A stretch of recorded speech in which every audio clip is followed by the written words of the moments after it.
Namaskar, welcome back. Viewers, for the longest time, India has been telling the world that Pakistan and such other countries have adopted terrorism as a matter of state policy. The terror that is pushed abroad from this land is actually not only aided and abetted, but also funded by the state establishment. Now, finally, an FATF report released recently recognizes this fact and says state sponsorship of terror is a real thing. Apart from that, this very vivid report also tells us that terrorists and their supporters have started harnessing all kinds of online platforms to get money because it helps them to stay under the radar. They are using e-commerce sites, they are using online platforms, mobile selling and purchasing, and even that favorite online game which your child may be playing on his system. So, what are other highlights of this very serious report? Let's take a look. For the first time, Financial Action Task Force, the global watchdog on terror financing, has reinforced India's long-standing position that countries are providing state support in financing terror. The report makes special reference to the 2019 Pulwama attack and the 2022 Gorakhnath temple attack. India was a key contributor to this report titled Comprehensive Update on Terror Financing Risks. The report also highlights what many experts in India have been flagging, that online gaming portals, e-commerce sites and other digital platforms are used to finance terror as well as purchase materials for terror attacks. Misuse of online payment services and VPN are the new challenges as they often go under the radar. So, on Media Scan this weekend, is the world finally coming round to what India has been raising for the longest time? And what is the world going to do about it? Let me cut into our guests for this evening. I have here with me Lieutenant General D.P. Pandey. You have heard him on Media Scan on earlier episodes. Also joining us for the first time, Sumit Peer, well-known media person and expert on geopolitical affairs. Welcome both gentlemen. And if I may come to you, General Pandey, first, quickly, if you go down this FATF report, it says it is not about proxies anymore. The state in Pakistan, though it doesn't name Pakistan, we know the reference is to Pakistan because it talks about the Pahalgam attack, the Pulwama vicious attack that happened a few years ago, and also a terror attack in Uttar Pradesh, Gorakhpur. And the report says that state agencies are using various organizations and labels such as NGOs, social organizations, those with a religious name, etc., to fund terrorists directly. Your take, sir? Yeah, so firstly, look, I've been handling this subject of non-state actors, state actors on terror and all. Right. Firstly, online portals beyond borders, across borders to be managed is not very easy. So while the FATF has talked of this online systems for terror financing, it has roots at some place. Eventually, there are people who are managing this entire system. Right, that is one part we have to look at it. So therefore, support of a state is mandatory, right? It can't happen without it. So therefore, this naming part is very essential component. The second is when they have used in this FATF report, Pahalgam has been used as a postscript, right? It is not main part because by the time this report was compiled, it was already in the final stages. And therefore, possibly they have not been able to attribute to one element or one country per se to point out. And maybe right now the situation is not good enough internationally to possibly name a country for this. But we must also know that FATF is the one which put Pakistan in grey list for a long time, only because of terror financing. And they got out only a couple of years back out of these clutches. And eventually they remained for a very, very prolonged time under the scanner of FATF, which was not releasing the funds. So the world knows. And all terror acts internationally, not only on India, and when they draw the trails back and see where it emanated from, wherever the training or support mechanism and people were there, it all leads back to Pakistan. Yes. And to these, not only Jaish Mohammed, Lashkar-e-Taiba, and other elements, and public articulation of people has taken place. Public figures has taken place in which Musharraf says very clearly in an interview that ये तो हमारे hero हैं, ये तो हमारे दोस्त हैं. You know, so these public articulations reflects very clearly that there is not only state support, but it's a joining hand of there's a power equilibrium in this country between the terror and this thing. But the problem is, Smita ji, that today in this disorder of the world order, there is not enough focus to look after the external things which are happening. And therefore, the reason why India this time again had to go without showcasing, that whole dossier system to carry out an attack very preemptively, proactively against the launch pads and terror headquarters in Pakistan was to tell them, look, here we are striking it, and now we don't have to wait for your acknowledgement.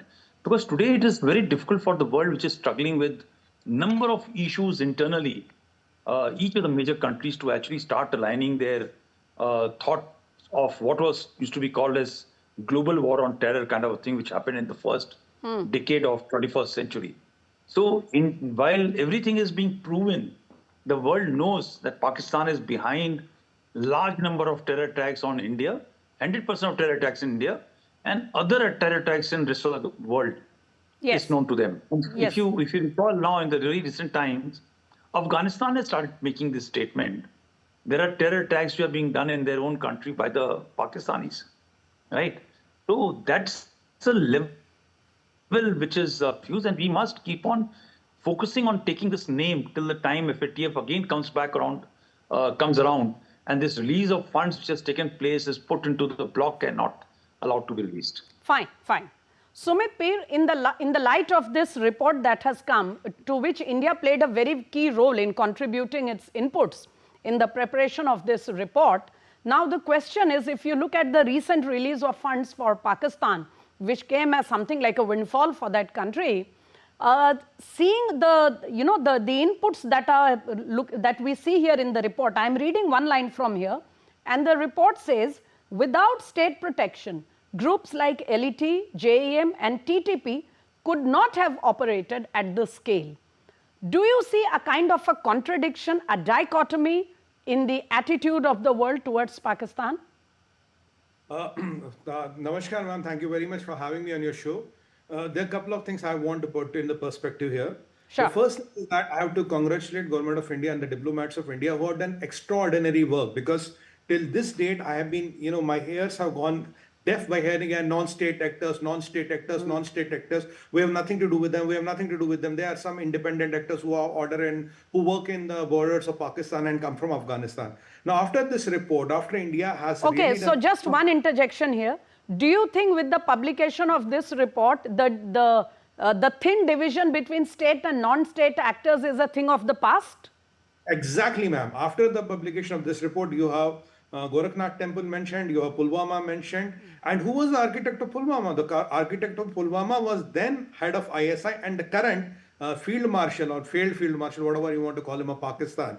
So that state imprint of Pakistan, there is no difference between a state and non-state actor. It is all the people who do terror in uniform, there are people who do terror without wearing a uniform. That's the only distinction. And what the report clearly tells to the world, look, this kind and quantum of terror is not possible unless and until the government is giving full support. For example, your e-commerce platforms are used for getting big amounts of chemicals, no control. Your things like PayPal, things like Western Union, things like other payment apps, for example, I'm naming a few, are being used to get huge money transfers, no control. The government is having a blind eye to these people. What are they doing where the money is transferring? You have no control. Under invoicing and over invoicing of the things, wherein somebody is just posing as a buyer and selling. I'm selling you, buying something at, let's say, $100 and selling you for $100,000. No questions are asked. How much does this possible? How is it happening? Things are moving out of the ports. Money is coming into the country. Money is leaving to the country. Money is getting routed to the foreign countries, and the government institutions and the people who are supposed to look into this are keeping their eyes closed or a blind eye. Where is the Pakistan's, this financial task force which is supposed to monitor all this? Where is the Pakistan's intelligence? Because today, the architect of Pulwama happens to be the top man of the military of the Pakistan army. So, and even if you look recently, ma'am, after the Operation Sindoor, a brilliant Operation Sindoor we did, all these people were there at the funeral of the terrorists. Now you had what you call reef coming from the chief of army staff, your reef coming from the president's office, your reef coming from the prime minister's office. You're the UN designated terrorist trying to be the Molvi there or trying to preside over those prayers, whatever you call them. Now at the end of the day, then we have Bilawal Bhutto Zardari, the former External Affairs Minister of Pakistan and a very prominent politician of Pakistan, comes from a big political dynasty. He went to America and he went to say that no, he's exactly not the same person, only the names are same. So when you look this dichotomy, when you look this synchrony happening, I think after that the world has to really wake up. The world has to stop believing this bluff. There are something called non-state actors. The world has to understand there are terrorists wearing uniform and there are terrorists not wearing uniform. It's a right hand and the left hand. It's that kind of a synchrony which is happening. Because after the funeral prayers which were held there, after the blatant, dismissal of Pakistan and their foreign ministers coming to say, look, no, they are not the same, the names may be same and all that. World has seen through its own eyes, and FATF has clearly said that without government support and the kind of full patronage of the government, this quantum and this level of terror activity is not possible. So Pakistan and other countries who believe in this, especially Pakistan, cannot say we are not a terror country. Pakistan cannot say there are something called non-state actors. And let me quote you, ma'am, Imran Khan Niazi on record said there are 40 to 50,000 terrorists in Pakistan. Yes. We have, Mr. Peer, we have gone into those comments earlier in our programs. I want to come back to General Pandey here. Sir, let's move away a little from the Pakistan point and try to understand, whatever be the equation between a government and the terrorists is one part of the problem.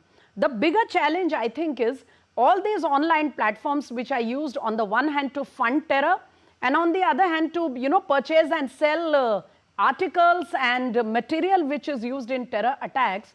How is it possible for a common consumer like me who is using the internet in a very innocuous manner to understand, and how difficult it is for the agencies to track these transactions?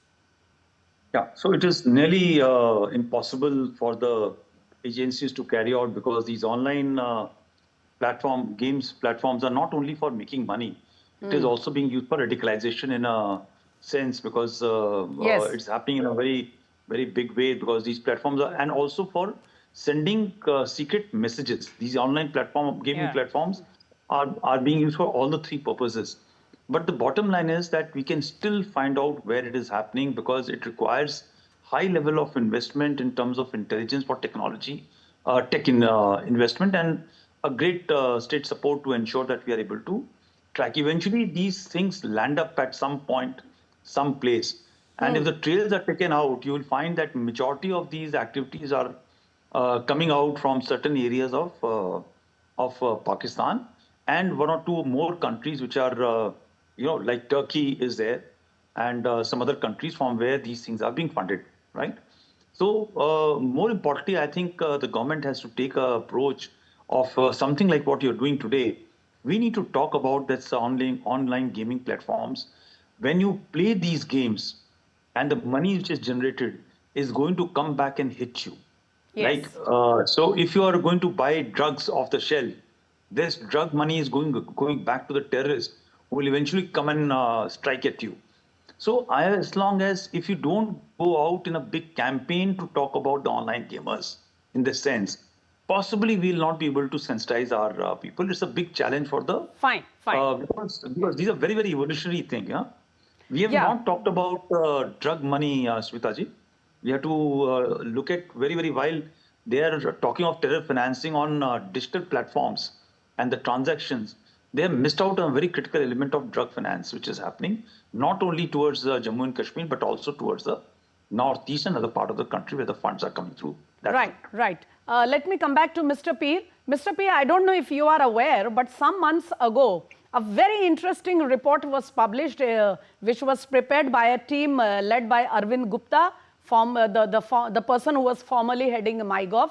And in that report, it said very clearly that online gaming is becoming the big headache for security agencies in the world. Online gaming platforms, the money that is generated there is used for drugs, and that drug money is then used to fund terror. So clearly the world has been made aware of these things, but perhaps we need to take it to every person, every citizen, so that there is a higher degree of vigilance on our part. Ma'am, it remains without a fact. Look, there are games which are real, there are games which can be even managed or orchestrated. You can just be playing a game and using that game as the proceeds of that game to transfer money to others. You can orchestrate as if you're playing a game. That is what exactly is done. Like under invoicing or over invoicing is one of the things. The most easy platform right now is if you want to move a few $1,000s from A to B for terror activities and all, online platforms, A plays with B, like buyers pose as sellers, A plays with B, A loses, B gets all the money, and the money is not really for winning that brilliant game or whatever. The money is then used to exactly do what they're supposed to, buy those chemicals, buy those explosives and all. But the problem here is that without, in India, we have some kind of controls on these gaming platforms. There are a lot of countries and there are a lot of governments which are by design are not controlling these platforms. Even if you have to send money out of India, there will be questions asked. Why are you sending the money? If you get money as remittance into India, you have to justify where did it come from? Why did it come from? What is the invoice? There are a lot of questions being asked. But there are some countries which are letting the money flow without any questions asked. And that is where it is becoming a more and more problem, because these companies can easily have their servers there. They can register their companies there, and then no way the Indian law or jurisdiction can do much to them, because the servers are registered there, are string there, the companies are registered there, the exact transaction of money from A to B happens there. You can basically counter what comes in here. But if you look at the bigger network or the spectrum, there are a lot of things which we cannot counter as India, but the world has to wake up and realize this is the biggest way of funding terror and funding all kinds of such activities. World has to get together. Very, very important point, Sumit Peer, and we will take it up in another episode, I am sure. There is a lot that we need to understand about this, common persons like me and our viewers. But just time enough for to listen to those very interesting remarks which have become viral towards the end of the week. NSA Ajit Doval speaking in an event where he pointed out, as General Pandey just said, we can use the media to spread awareness, but sometimes that media may become the vehicle of spreading misinformation. Do listen in. The operation was started at 5 minutes past 1 and was over at 28 minutes past 1. 23 minutes.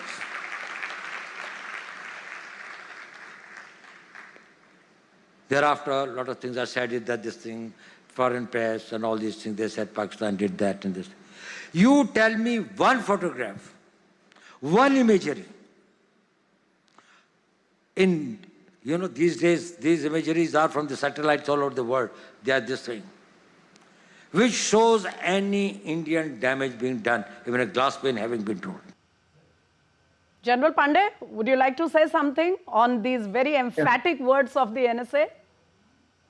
I think while a lot of people may say that our media was not responsible enough, I have been on the channels, number of channels, watched very clearly, except for some media where they were exciting possibly, because that is the nature of the media houses.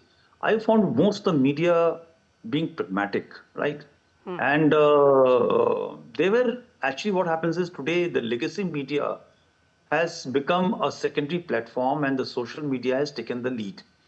And this social media has been exploited by people who are, I will not say anti-India, but they are possibly anti-government. And they don't understand that in such a time when you're being anti-government or you're talking ill of the armed forces or something, you are actually being anti-India itself.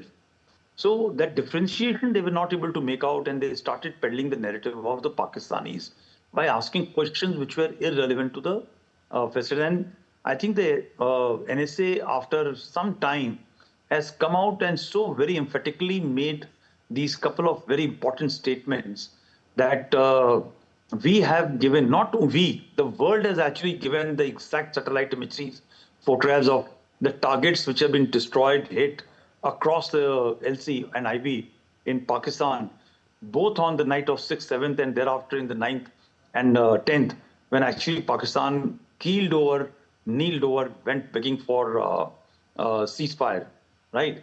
So this is very clear. But then he said that some of them, right, have tried to spread misinformation, and that misinformation has come essentially from the Pakistani handles and some of their supporters who are inside our own country and world abroad. Yes. Yeah. Mr. Peer, just very quickly in 2 lines, do you think with the NSA coming out publicly with his statement finally after so many weeks, some kind of clearing of the fog will happen, because there were so many claims about all the damages caused to India? I think, ma'am, 2 or 3 quick points. The first thing is, when Mr. Doval speaks, he hits the nail on the head, because he's bringing one fundamental point. We know all the Chinese intel was given to Pakistan, all the Chinese satellites were working. World over, intelligence agencies were watching, their satellites were watching. Where is that image? Where is that picture? Right. Where is that photo which really quantifies there was a damage to the Indian infrastructure and what Pakistan was claiming? Because Pakistan has a meme factory. The name of the meme factory is ISPR, which is the PR wing of ISI. Ma'am, the job of the people who are getting a monthly salary, a few thousand people, is to spread lies, is to have those fake accounts, is to manage social media, is to have those media trends on the social media, and to amplify all kinds of fake and, all kinds of fake and nakli news, what they do. For example, the image which was given by Field Marshal to Shahbaz Sharif, it was a 2019 exercise with China, which they said it was the Operation Burhan al-Mahsus. So when all things are photoshopped, when images are manipulated, our claims have been even validated by the foreign, experts, by the foreign military experts, that whatever we have claimed, and yet Pakistan and their media and basically the ISPR, which manages and manipulates all the media, is not even to give a shred of image. Yes. Not one. Please conclude, sir. Please conclude. Yes. So, right. So, thank you, both of you gentlemen, for such an engaging conversation. General Pandey, so gracious to join us every time. And Sumit Peer, it was great to have you for the first time. We look forward to more engagement with you on the media scan. And as our guests have pointed out, it is right that the ISPR is running a meme factory. But why is the Western media so keen to buy their arguments before it listens to other people is also a question. On that note, viewers, we conclude Media Scan for this weekend, but do join us next weekend with another subject of national importance. Till then, namaskar.